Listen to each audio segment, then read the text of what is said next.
আয়ু তখন রোজকে দেখে বলে, ও রোজ মা তুমি, আসো আসো আসো নাস্তা দিই।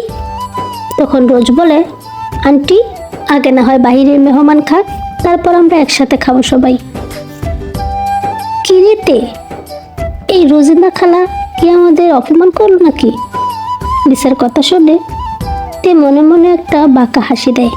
তারপর বলে, মামুনি আমায় খাইয়ে দাও তো, আমি কাটা বেছে খেতে পারি না।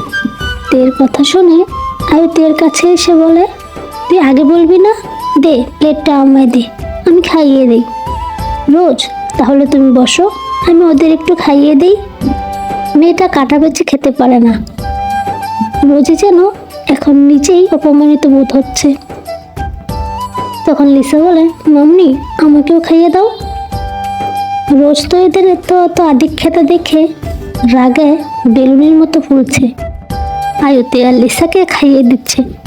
খেতে খেতে তারা আবারও রোজের চিল্লানো শুনতে পেল, এই তো আমার জাঙ্কুক বেবি, ও বেবি এতক্ষণ কোথায় ছিলে, আমি সে কখন থেকে তোমাকে খুঁজছি। জাঙ্কুক তখন রোজের গলা শুনে তার রুম থেকে নিচে নামছিল। রোজ তখন জাঙ্কুকের দিকে এগিয়ে যাচ্ছে। ও জাঙ্কুক বেবি। রোজ উপরে জাঙ্কুকের দিকে তাকিয়ে যেই না সিঁড়িতে একটা পা দিবে, অমনি ধপাস, এই যা কথাটা বলে সে চোখ বন্ধ করে নেয়। তৎক্ষণাৎ লিসা বলে ওঠে, লা ইলাহা ইল্লা আনতা সুবহানাকা ইন্নী কুনতু মিনাজ জালিমিন। লিসার মুখে এটা শুনে তৎক্ষণাৎ চেপে রাখা হাসিটা আর ধরে রাখতে পারল না। উচ্চস্বরে হেসে ওঠে তে আর জিমিন। সাথে জাঙ্কুকের পেছনে থাকা ইউনো মিটমিট করে হাসছে। এদেরকে এইভাবে হাসতে দেখে জাঙ্কুক রেগে তাদের দিকে অগ্নিদৃষ্টি নিক্ষেপ করে।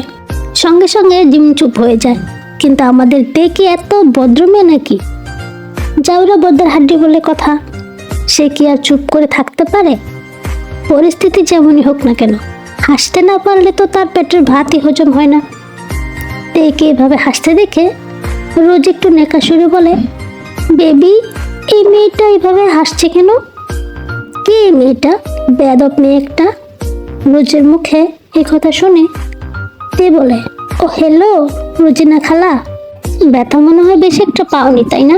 আরে তো বেবি বেবি না করে বেবিকে একটু ফিটার খাইয়ে দাও, না হলে তো একটু পর বেবিও কান্না করবে। সারাক্ষণে তো বেবি বেবি করলে উষ্টা খেয়ে তো পড়বেই। চুপ করে খা তাড়াতাড়ি। জাঙ্কুকের রাগ সম্পর্কে তো জানিস না, একবার রেগে গেলে তখন কেউ সামলাতে পারবো না। আয়ুর কথায় তে একটু চুপ হয়ে যায়। যতই হোক এই জাঙ্কুককে তার একটু স্বাভাবিক লাগেনি। তারও মনে হয়েছে বেটা যথেষ্ট রাগিলা। কথাটা ভেবে তে খাওয়া শেষ করেছে। জাঙ্কুক তখন রোজকে নিয়ে সেখান থেকে চলে যায়, কারণ এই বেয়াদব মেয়ের সাথে তার কোনো কথা বলার ইচ্ছে নেই।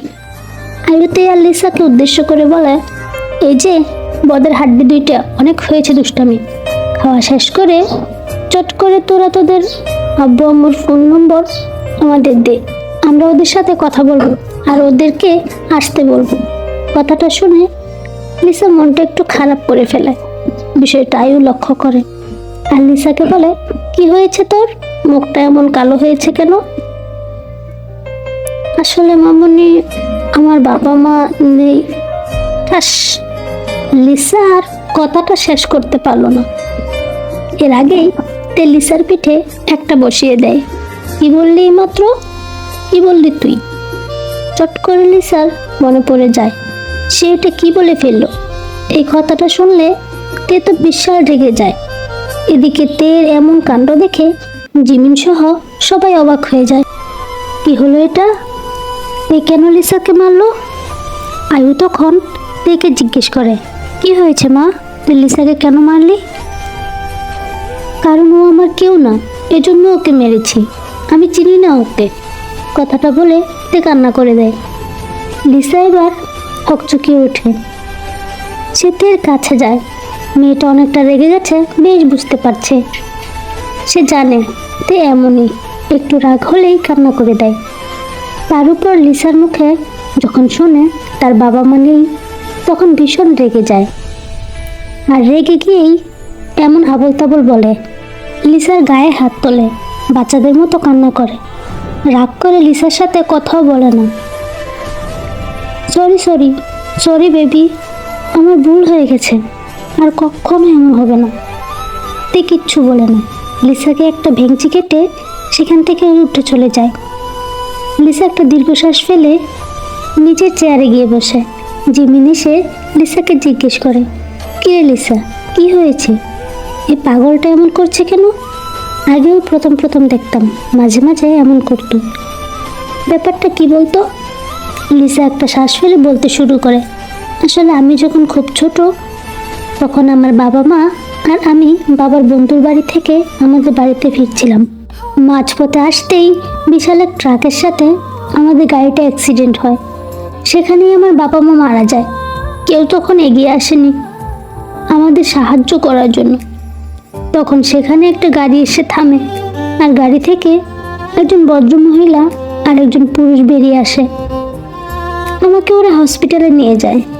আমি কিছুটা সুস্থ হওয়ার পর ওরা আমাকে আমার বাড়ির ঠিকানা জিজ্ঞেস করে, কিন্তু আমি তখন কিছুই বলতে পারিনি, শুধু ফেল ফেল করে তাকিয়েছিলাম। তখন ওনাদের মেয়ে মানে তে ভীষণ কান্নাকাটি করছিল আমাকে সাথে নিয়ে যাওয়ার জন্য। তারপর ওরা আমাকে ওদের সাথে ওদের বাসায় নিয়ে আসে। তারপর থেকেই তের বাবা মা আমাকে বড় করতে থাকে, আমাকে এমনভাবে যত্ন করে যেন নিজেদের মেয়ে। আমি যদি অ্যাক্সিডেন্টের কথা কিছুই মনে না রাখতাম তাহলে হয়তো আমি কখনো জানতেই পারতাম না যে আমি ওনাদের নিজের মেয়ে না। পরবর্তীতে ওনারা আর বাচ্চাও নেয়নি। এর সাথে সাথে আমিও হয়ে উঠি ওদের আরেক সন্তান। সেই থেকে তে আর আমি হয়ে উঠি দুই বোন প্লাস ভালো বন্ধু। এরপর থেকেই তে আমার মুখে এই বিষয়ে কোনো কথা শুনলে অনেক রাগ করে। একবার তো রেগে গিয়ে আমার চুল ধরেও টানছিল। এই কথা শুনে সবাই হেসে ফেলে। আয়ু, জিমিন আর লিসা তের কাছে যায়। আয়ু গিয়ে তেকে বলে, মামুনি এত রাগ করলে হবে? আয় তো আমার কাছে আয়, আর এক্ষুনি তোদের বাবা মার কাছে ফোন করবি, আমি কথা বলবো। তে তার মা জিনির কাছে ফোন করে। হ্যালো আম্মু, কেমন আছো? কি ব্যাপার, আমার ডার্লিংয়ের কি হয়েছে? মুড অফ কেন? জিমিনদের বাড়িতে যাওনি? কিছু হয়নি, জিমিনের আম্মু তোমার সাথে কথা বলবে। কথাটা বলে তে ফোনটা আয়ুর কাছে দিয়ে দেয়। আয়ু ফোনটা হাতে নিয়ে জিনের সাথে কথা বলে। হ্যালো আপা, কেমন আছেন? এই তো আলহামদুলিল্লাহ ভালো আছি, আপনি কেমন আছেন আপা? এই তো আলহামদুলিল্লাহ ভালো। জিন আয়ুকে জিজ্ঞেস করে, মেয়েটার আবার কি হয়েছে? মনে হচ্ছে কিছু নিয়ে রাগ করেছে। আপনি কি করে বুঝলেন আপা? শুনলেন না, মেয়ে আমাকে আম্মু বলে ডেকেছে। তে যখন খুব রাগ করে বা মুড অফ থাকে তখন আম্মু বলে ডাকে, আর যখন মুড ফুরফুরে থাকে তখন কত কি বলে যে ডাকে তা ওরাই ভালো জানে। রাগ না করলে তো আম্মু ডাক শুনতেই পারি না। আয়োজনের কথা শুনে হাসতে থাকে।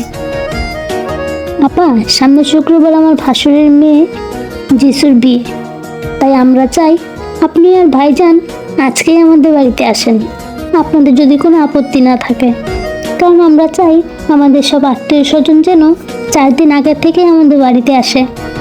বড় মেয়ের বিয়ে বলে কথা, তাই সবাই মিলে 4 দিন আগে থেকে আনন্দ ফুর্তি করতে চাই। জিন তখন খুশি খুশি বলে, ঠিক আছে, আমি আপনার ভাই জানিলে ওকে বলবো যেন আজকেই নিয়ে যায়।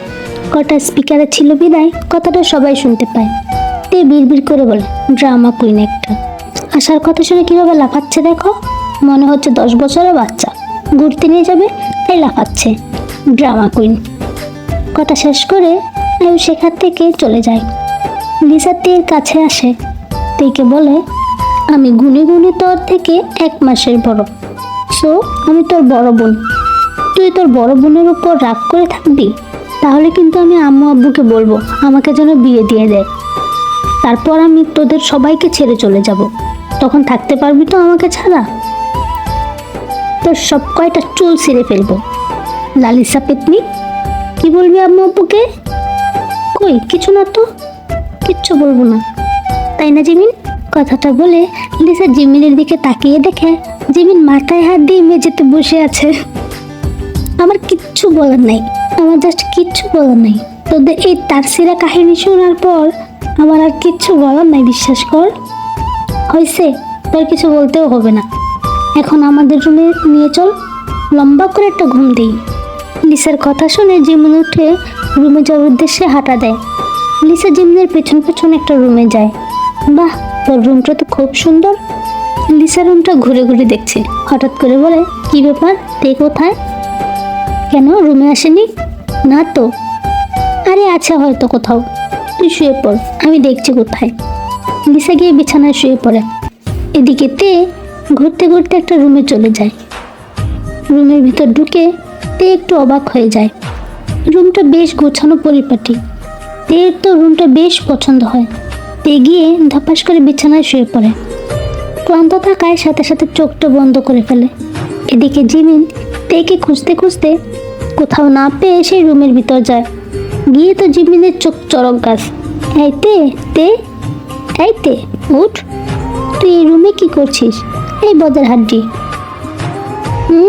কি হয়েছে তোর? মুচি বিরক্ত করছিস কেন? আমি অনেক ক্লান্ত, একটু ঘুমাতে দে। আরে তেগুয়া, তুই আমার রুমে গিয়ে ঘুমা, এখান থেকে আয়। না আমি যাব না, তুই যা। আরে বদের হাড্ডি রে, তুই জানিস না এটা কার রুম? প্লিজ বান্ধবী, এই রুমে থাকিস না, চলে আয়, নাহলে ভাইয়া দেখতে পেলে কিন্তু। কি তখন থেকে চলে আয় শুরু করেছিস? যা তো এখান থেকে, মুচি লালা, আমাকে একটু ঘুমাতে দে। জিমিন কোনোভাবেই তেকে বোঝাতে পারছে না।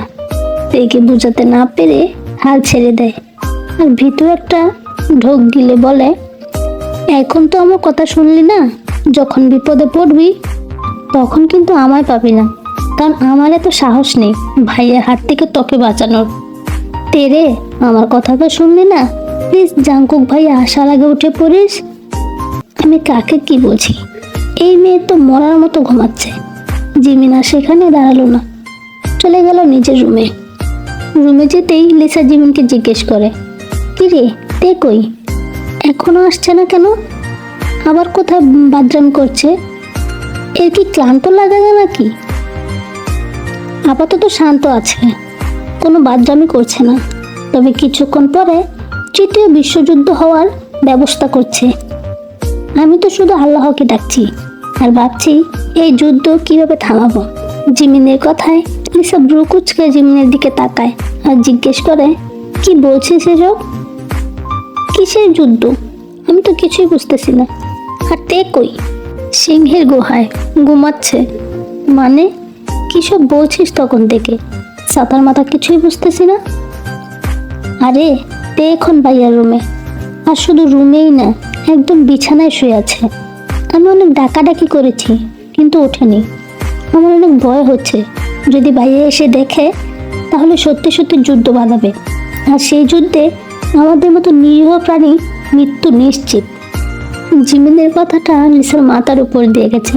সে তেমন একটা ভাবান্তর করলো না। জিমিনকে উদ্দেশ্য করে বলে, শোন, তোর এই পাগলা মার্কা কথা আমার মাথার উপর দিয়ে যাচ্ছে।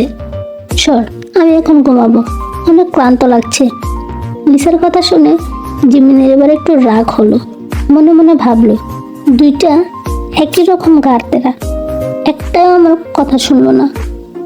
মনে মনে কথাগুলো ভেবে লিসার দিকে তাকিয়ে দেখে লিসা পগার পার, মানে ঘুমের রাজ্যে হাবুডুবু খাচ্ছে।